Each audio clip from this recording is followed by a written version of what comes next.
Mungkin ya, tapi saya nggak boleh ngomong lah ya, karena saya bukan ahlinya. Tapi yang saya baca, saya boleh bilang, salah satu ilmuwan terkenal di Amerika, yang dari Harvard juga, yang memberikan, kita belum tahu kapan akhirnya ini.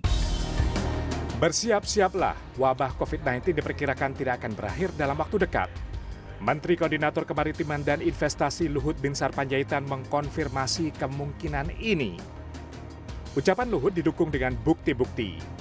Ia menyebut sejumlah negara yang harus berhadapan lagi dengan lonjakan jumlah kasus COVID-19 saat ini setelah wabah di negara-negara tersebut sempat melandai. Amerika Serikat salah satunya dan tetangga kita, Australia.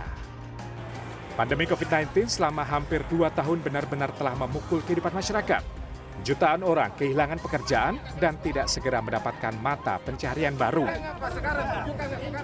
Jumlah korban COVID yang meninggal dunia pun terus bertambah.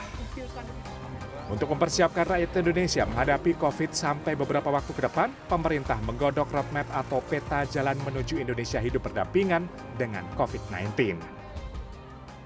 Berbagai negara di dunia melalui otoritas berwenang maupun ahli-ahli di bidangnya sepakat bahwa virus COVID-19 ini akan tetap hidup bersamaan dengan kita dan tidak akan menghilang sepenuhnya.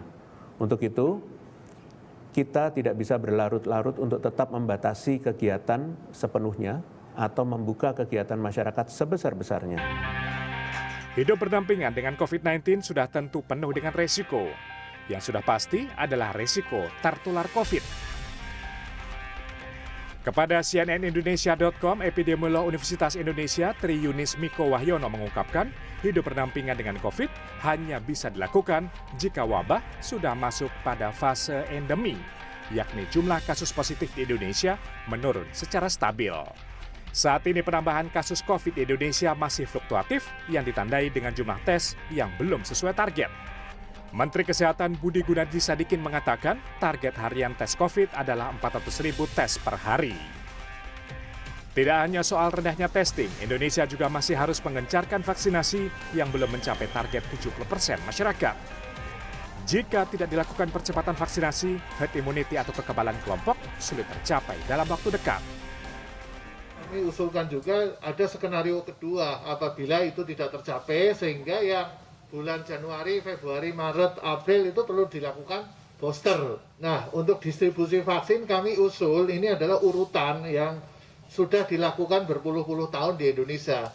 Yaitu pertama menggunakan dinas kesehatan, puskesmas, rumah sakit, klinik, praktek dokter, praktek bidan, praktek perawat, dan lain-lainnya, baru lembaga lain.